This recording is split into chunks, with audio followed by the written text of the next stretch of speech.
Hello, everybody, and welcome to Qtrik's second annual Zero Emissions Bus Technologies and Transit Operations Conference.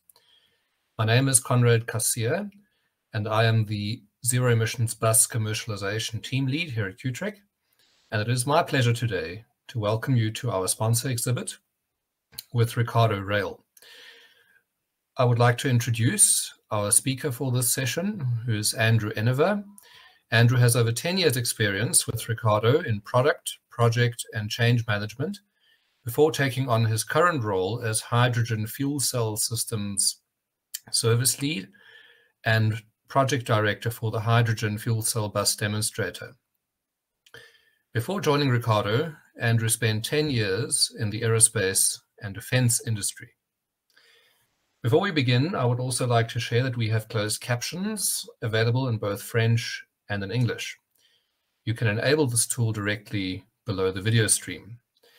I am joining you today from Calgary, Alberta, and in the spirit of reconciliation, we acknowledge here in Calgary that we live, work, and play in the traditional territories of the Blackfoot Confederacy, the Siksika, Kainai, Piikani, the Tsuut'ina, the Yaquis Nations, the Métis Nations of Region 3, and all people who make their homes in the Treaty 7 region of southern Alberta. So with that, I hand over the microphone to Andy, and we look forward to your presentation. Thank you.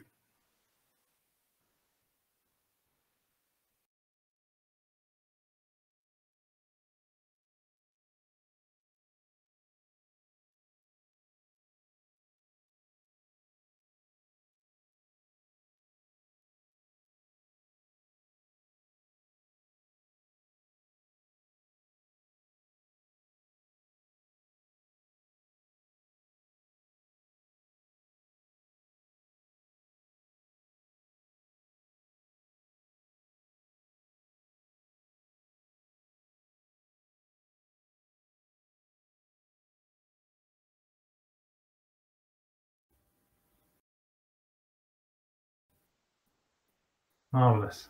Is that working? Can people hear me now?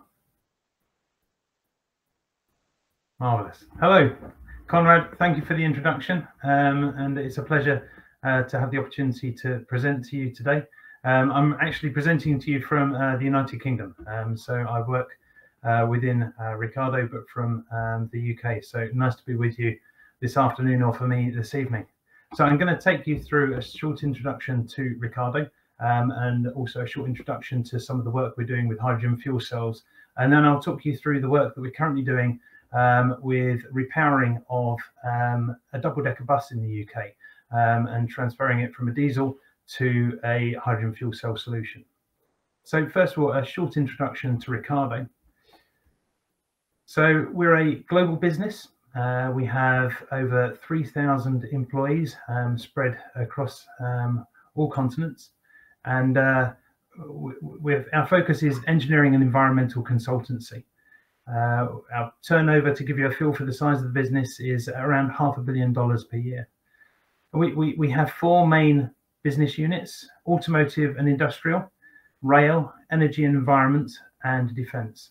And our service that we provide to customers is solving their challenging environmental, sustainability, and technical challenges and problems. So we do a lot of work within the hydrogen fuel cell area, and as Conrad explained, that's my focus at the moment. We do work in rail is an area that we've also focused on, but to give you some context, as the rail division is sponsoring today's activities, they specialize in assurance, in asset optimization, strategy, and also reducing environmental impact of operations. And we're proud to say that we are Canada's first independent railway safety assessor. And we're currently building upon the success that we've had in both Europe and in North America. And we've seen recently our Toronto office opening, and that's there to support a variety of customers, including, for example, Metrolinx and also Towers. So to give you a feel for the work that we've done in hydrogen, so We've been working, for example, with Toyota for about the last 5 or 6 years, integrating their Mirai hydrogen fuel cell systems into Kenworth trucks, which are now operating out of the port of Los Angeles. On the rail side, we were responsible for the safety assessment and certification of the UK's first hydrogen fuel cell train. We're currently working on a very exciting project in aerospace. We're designing a very bespoke hydrogen fuel cell system for Cranfield Aerospace for their zero emission aircraft. And that's really pushing the boundaries in terms of power and volume density that you can get out of fuel cell systems.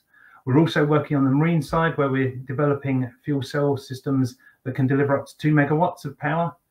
But the project today is the one in the bottom right, which is repowering of a diesel bus. So let me introduce you to the project in a little bit more, and just to give you a little bit of the history as to why we're doing it.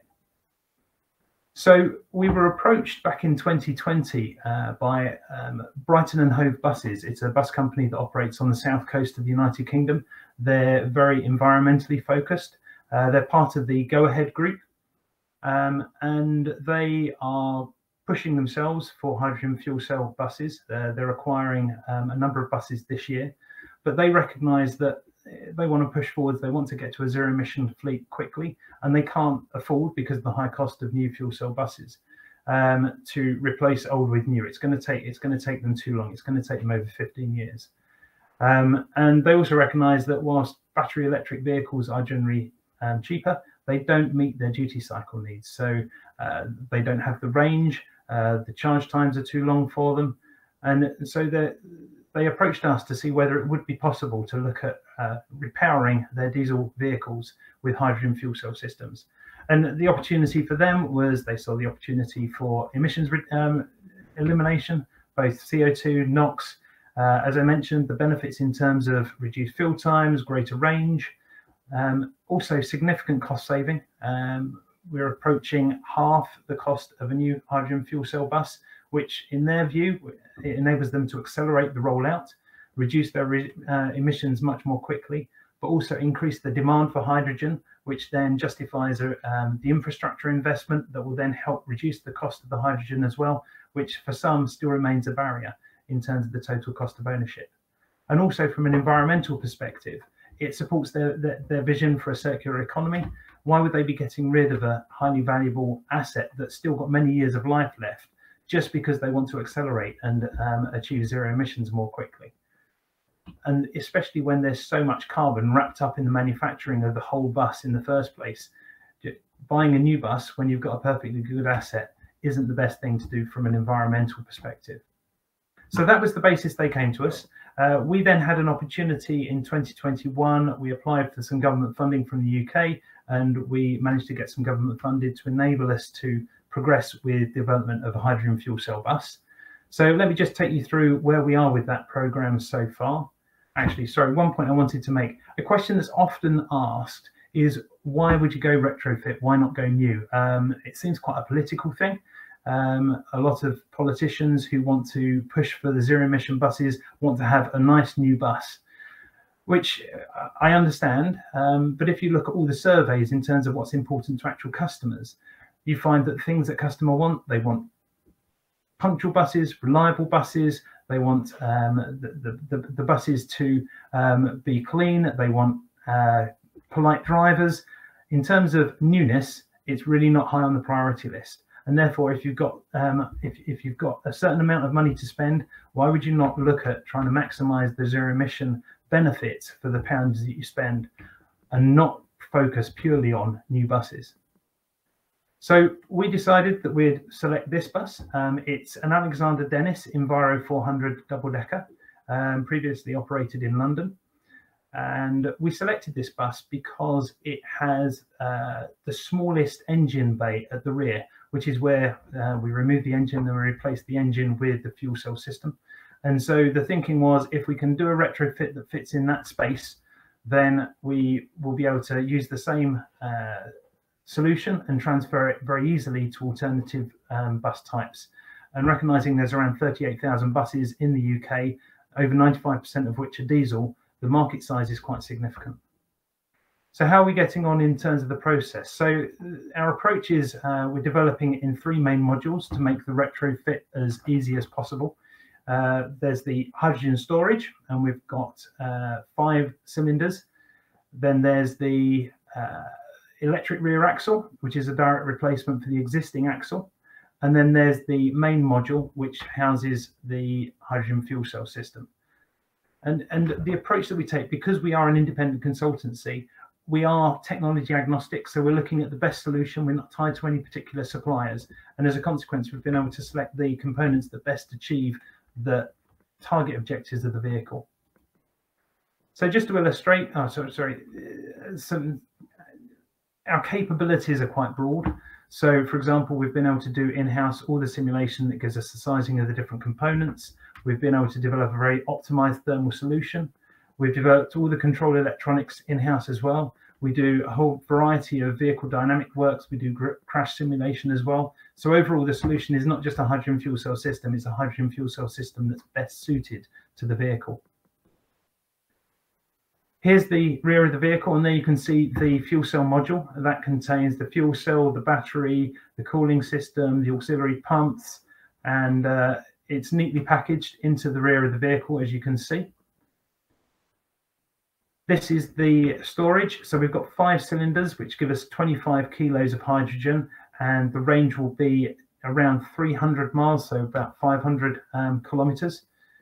And you can see it's designed such that the top cylinder goes up under the rear passenger seat on the upper deck. So there's no disruption to the upper deck. We do lose the rear 5 seats on the lower deck just because the package space on this bus is so small. And then finally, that's the replacement for the electric rear axle. We're using a Saeta electric rear axle, which is a direct swap for the for the rear axle of the bus. And so this is where we're at. We've now filled the bus with hydrogen. That was last week. We've got the batteries in there. We're going through final commissioning at the moment. And we're expecting to have the vehicle driving next week before we then take it up to demonstration as part of the government-funded project to demonstrate the hydrogen fuel cell vehicle with other hydrogen fuel cell vehicles up in the Tees Valley area in the northeast of the UK. So we've made a huge amount of progress, and this has all been done in about 8 months. So you can see we've got a very focused team delivering it. Where do we want to go with it? So we are currently working on the business case. We would like to take this through to a production solution. At the moment, it's a demonstrator. We're very closely engaged with all the UK operators, many local and regional authorities, all of whom have expressed significant interest in this.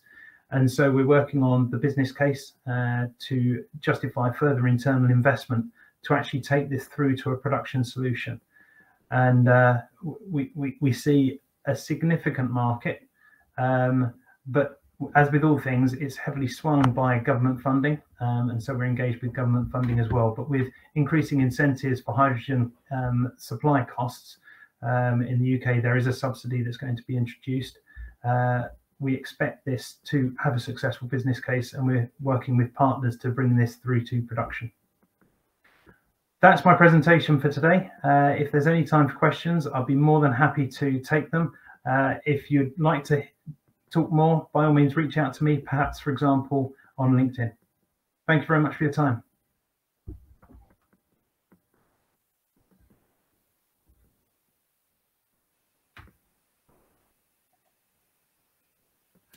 Thank you very much, Andy. That was most interesting. I appreciate that you also mentioned, or in the slides I saw, circular economy, which I think is a very important topic that we should perhaps also keep in mind as we work on reducing waste. Absolutely. I think we are almost out of time. Okay. So I will just quickly just say to the audience as well, thank you for joining. Thank you, Ricardo, for sponsoring some of our activities. Without your assistance, this entire conference and all the things that we are communicating would not be possible. So thank you very, very much. And then if you've missed it, I would also like to share that QTRIC has been named the National Planning Service for Infrastructure Canada's Zero Emission Transit Fund. We are excited to support transit agencies and municipalities to plan their way to a zero emission transit fleet And to learn more, please contact us directly or look at our website as well. Thanks to everybody who participated, and thank you, Andy, for a lovely presentation. And we appreciate that you joined us from the UK. Thank you. Thanks, Conrad.